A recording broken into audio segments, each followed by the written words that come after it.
Good day, good day, good day, everybody. Welcome to Sip with Rev Melissa. I am Rev Melissa, just getting back from the gym. Just getting back from the gym. Hey, everybody. We had some snowflakes here in New York, but it's all gone now. So wherever you are, I hope you're having good weather. I hope you're doing well. Welcome to Sip with Rev Melissa. I am Rev Melissa. I use the technology of spiritual psychology, spiritual practices, and universal principles to companion people in disrupting limiting patterns of thinking, limiting patterns of behavior by prioritizing their heart and their mind to reveal the healing from within. This is my ministry of joy where I support people in living life in joy, connected to their yes. I am an ordained interfaith minister, a licensed religious science practitioner, a spiritual life coach, the spiritual director of Rockland Centers for Spiritual Living, a New Thought Center in New York. So if you need support, please reach out to me. You can send me a DM on my social media and we can set up some time to talk. So it is wonderful to be with you all today. Hey, Wayne. Yes, I love that star shine. Good day, Wayne. It's good to see you. Good day, Queen Gladys. I'll take that, Queen Joy.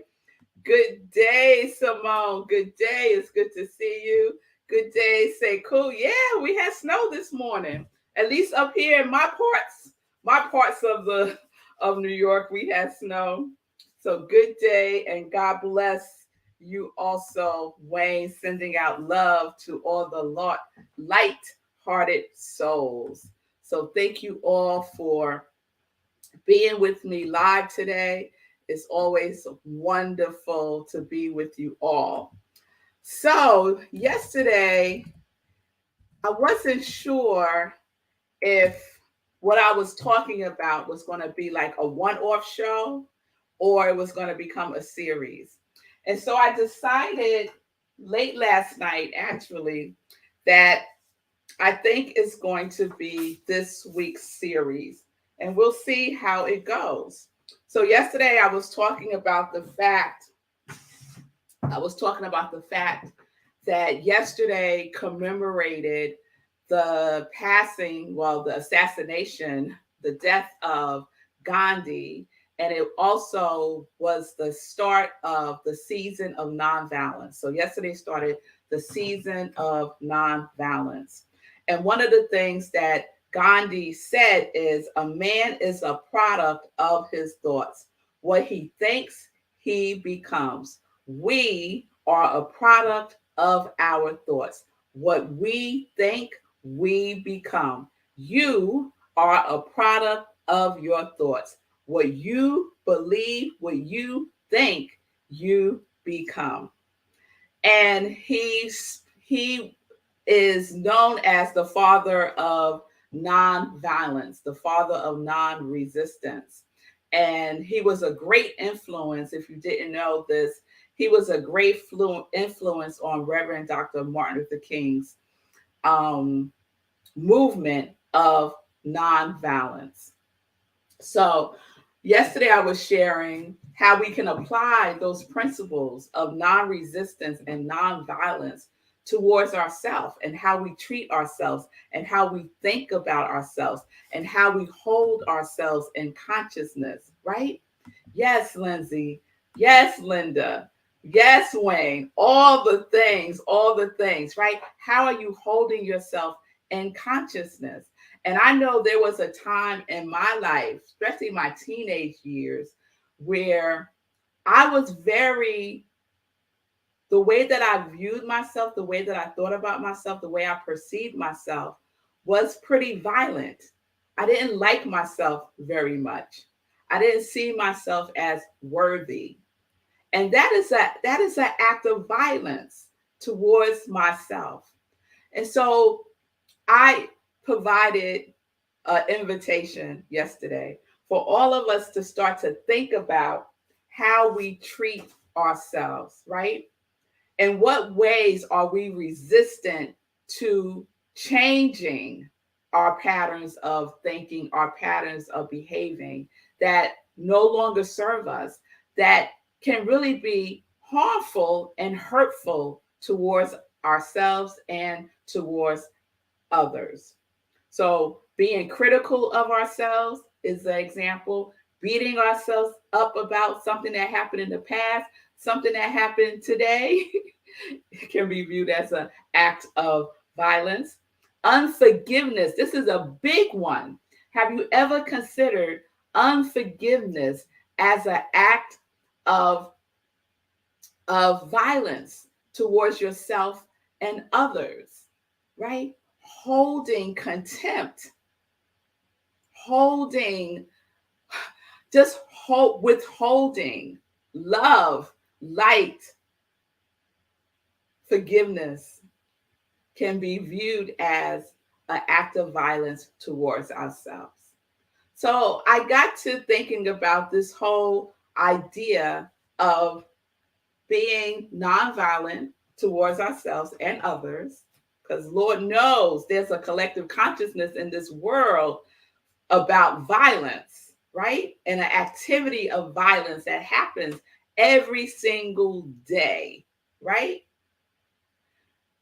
How can we use the power of nonviolence, the power of non-resistance towards ourselves, right? Because it's important for us to know how we treat ourselves is an indication of how we are going to treat others, and vice versa. But what I'm extremely interested in today, and what really gets me going is how I treat myself and how others treat themselves. So we're going to explore a little bit non-resistance in the context of how we treat ourselves, what we do and don't do, our thinking, our being in relationship to what? You'll know the next word I'm going to say. In relationship to our quality. A relationship to our quality. Let me just check in. So Linda shared MLK model nonviolence. He didn't just spew words. That's right, Linda. He walked the talk. Yes, he did. Hey, Fee King, powerful teaching this morning. Thank you for this message. Yes, you are welcome, Fee. And thank you for the love, Pastor Al. And Janet, Simone Woodson sent me a friend request for your private reading. You are blessed. Oh, that is so sweet. Thank you so much, Janet. And thank you for choosing to be here. And then we got another Janet. Okay, Fee King. Okay. All right. All right, Janet. I'm glad that you are here. And I'm glad that the Congregation of Joy, that's what I call my folks, the Congregation of Joy. Okay. So what I think it is we're going to move on because someone's spamming me right now. Like things are just flooding in. So we're just going to ignore that. Okay. I'm going to demonstrate non-resistance to whoever this spamming person is. All right. So I want to share, tag it, I left it upstairs. I wanted to share something from the Science of Mind text, and I'm not running upstairs to get it. So I will share it tomorrow. So let's look at the definition. Let's go there. The definition of non-resistance. The practice of not resisting violence or established authority.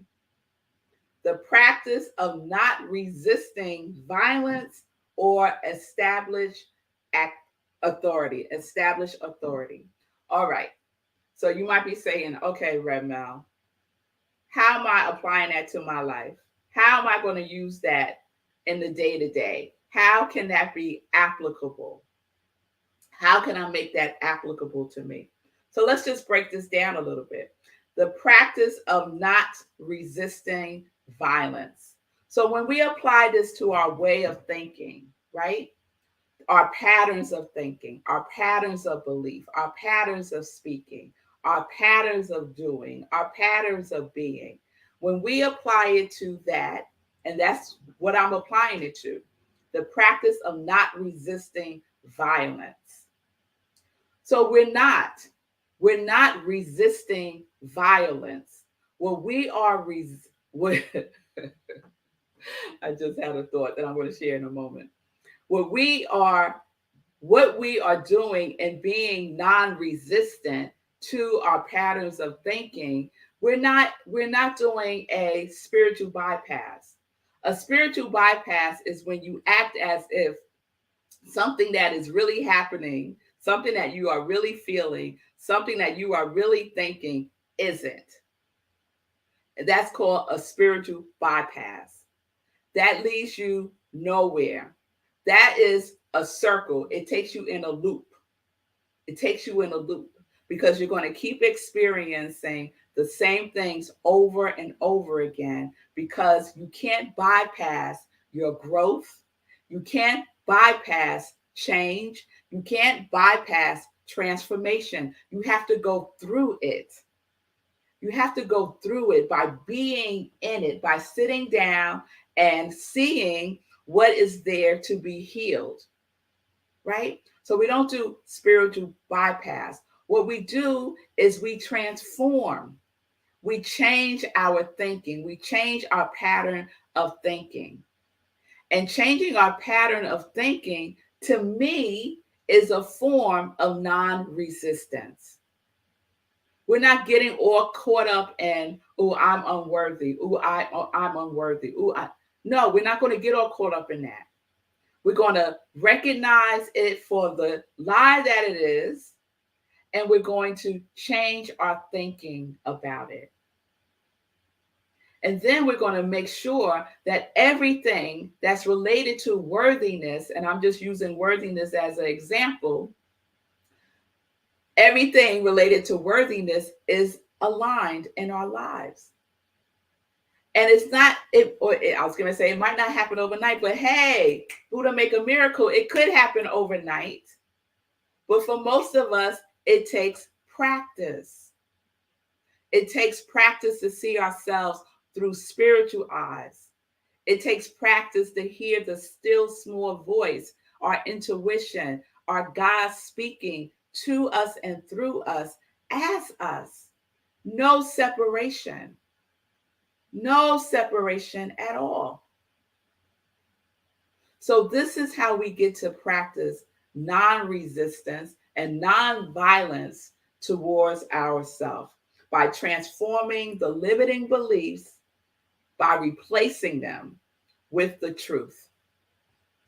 Replacing them with the truth. So what is the truth for you is a question you can ask yourself.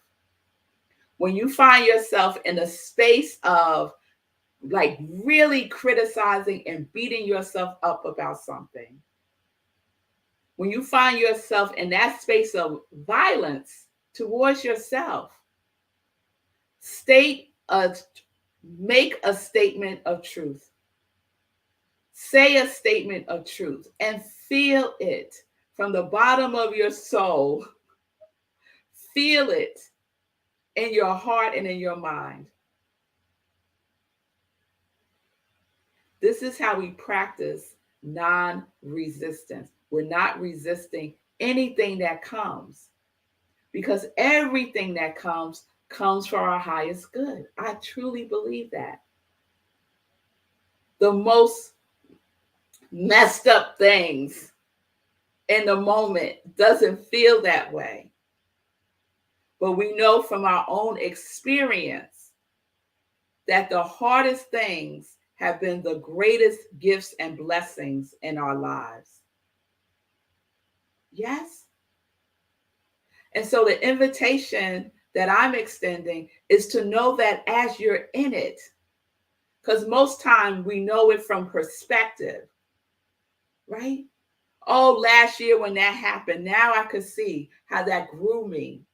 Now I could see how that moved me to this other place that I needed to be. But wouldn't it be wonderful to know, as we are in it, as we are in the challenge, as we are in the heartbreak, as we are in the disappointment, as we are in the frustration, that is for our highest good. Whew, I can remember I was at this job not that long ago in 2020, and my supervisor was the CFO, and I was the head of HR. And crazy stuff was always happening. Crazy stuff was always happening. And she would call me into her office and she would tell me the latest crazy thing that was happening in the organization between a employee and their supervisor or manager or whatever. And I would just sit there and listen to her, go on and in much distress about it. And I would just say, okay, so this is how we will address it. And my reaction to her frustrated her because what she wanted was me to be frustrated along with her. But I wasn't frustrated, and I wasn't going to act like I was frustrated. I was in non-resistance to the situation. She was in resistance to the situation, and it was showing up as frustration. And I refused. It's not going to change what has happened. And we all know that saying, we can only control our response. That's it. So I made a conscious choice in my role as human resources that my response is, let's look at the solution. Let's look at if this is a systemic issue in the organization instead of trying to blame it on one individual. Oh, they didn't like that. Needless to say, I wasn't there for too long. A clash in vibrations, right? This is what I mean by practical application of non-resistance. There's no need to get into debates, heated debates, because I like a good debate, but heated debates where you go out of your right mind and find yourself saying something that you really don't want to say. Because the tongue, the tongue could be violent sometimes. I know I've had a violent tongue, right? Like a sword. So we want to go within, access our quality. No one said their quality was violence. No one said their quality was frustration. No one said their quality was resistance. No one said that, not a one. People have qualities like abundance and love and joy and confidence and prosperity and steadfast and bliss. So in those moments when you find yourself in resistance with someone, something, yourself, the opportunity is being called forth for you to use your quality as your shield of non-resistance.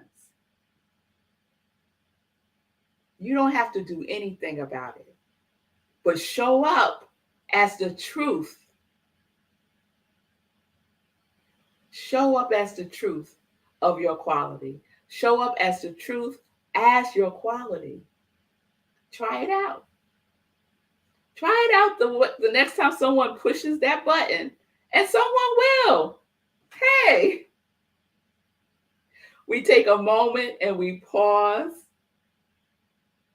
just a sacred pause, a deep breath, less than a second, right? Less than a second. And then we use our voice, the voice of our quality in response. What would that feel like? What would that be like? How would that change the whole dynamic of the interaction?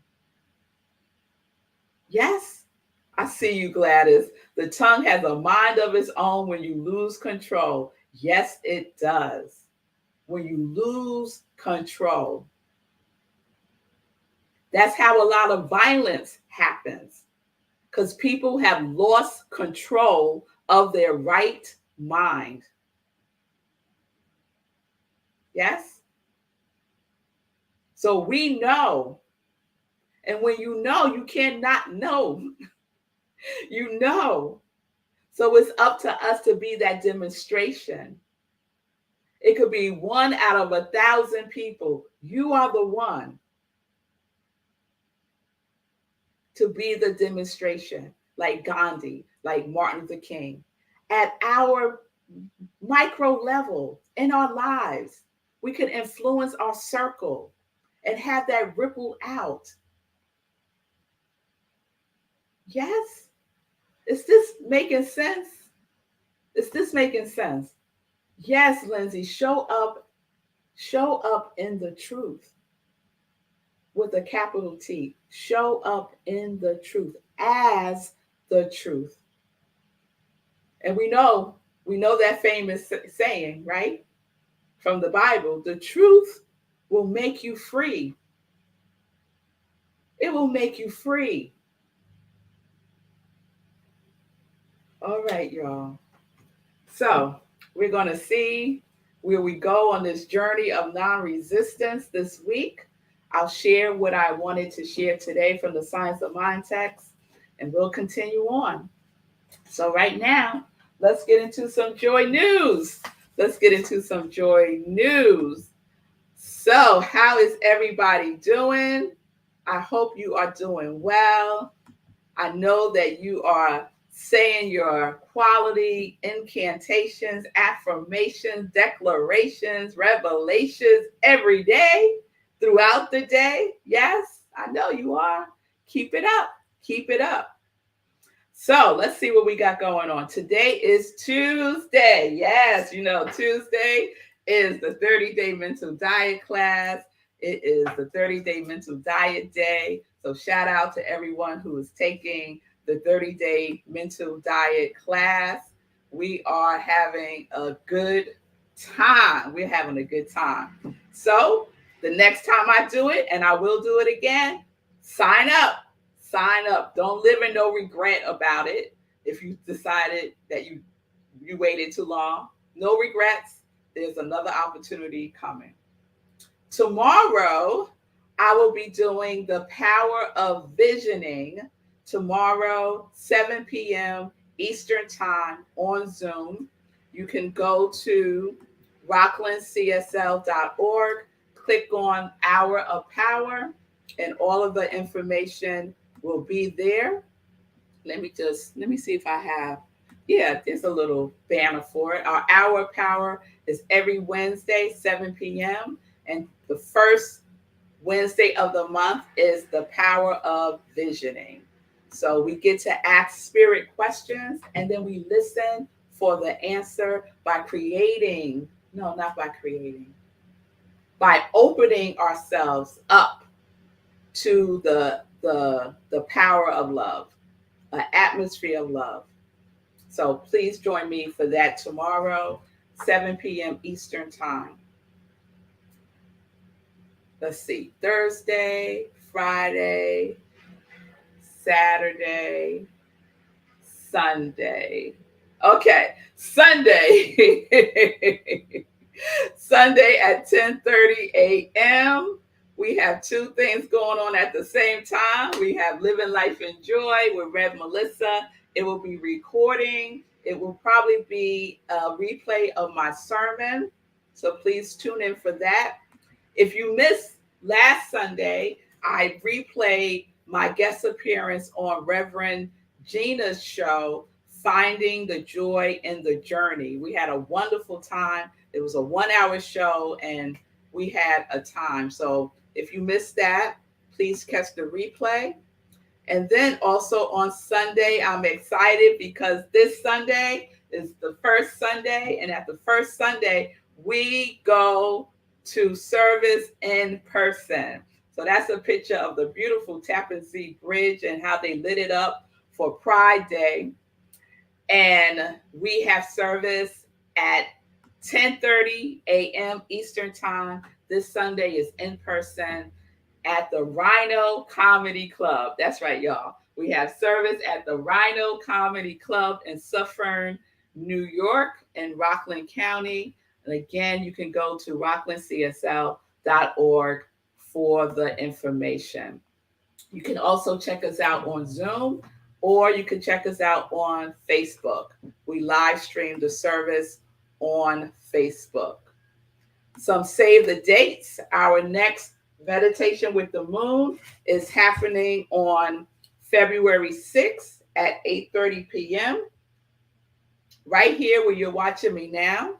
So please join me for that, 8:30 p.m. Eastern Time. That's a Monday, February 6th. That's Monday coming, y'all. Can y'all believe it? February 6th is Monday. Lord have mercy. Also save the date. We have our Life Visioning Board workshop coming up on February 18th, 12:30 to 4:30 p.m. Eastern Time. You can register online. Registration is open. You can go to my website. Not my website. You could go to my social media. I need to put it on my website. I just thought about that. But you could go to my social media, and the link to the Eventbrite to register is there. Okay. I think I got everything. Let me just give a shout out to my brother, Sekou Wrights. Support his show, Be Your Own Hero Show, which is happening on Monday through Friday, 9:45 a.m. Eastern Time. Also, check out Fee King's show. She's on every Friday, 11:30 a.m. Eastern Time on Instagram and Facebook. And also on Friday, check out Lindsay's show, Practicing Infinite Possibilities at 12 o'clock Eastern Time. All right, so let me check the comments before we end. All right. Gladys, I'm glad. I'm glad what I'm saying about non-resistance is making sense. Thank you, Mommy. She said, yes, you preaching. Okay, thank you. You're welcome for the sip, Lindsay. Thank you, Simone, doing fabulous. Use my quality from 2022, strength and compassion. All right, Simone, I'm going to add that to our list, strength and compassion. And if you don't know what we're referring to, for 2023, just like we did for 2022, just like we did for 2021, we are choosing our quality that we are embodying for 2023. So spirit's quality. So I want you to think of a high vibration quality. And that is what we are making a commitment to embody more fully, express more dynamically in 2023 by thinking, speaking, being, doing, feeling that quality. Because guess what? You already are. We already are. We're just more fully expressing it, expanding it in all areas of our lives. No separation between you and your quality. Your quality is who you already are. All right? All right, y'all. So thank y'all for being with me today. Peace and blessings, everybody. Peace and justice. Peace and justice. Peace and justice. We are living life in joy, connected to our yes.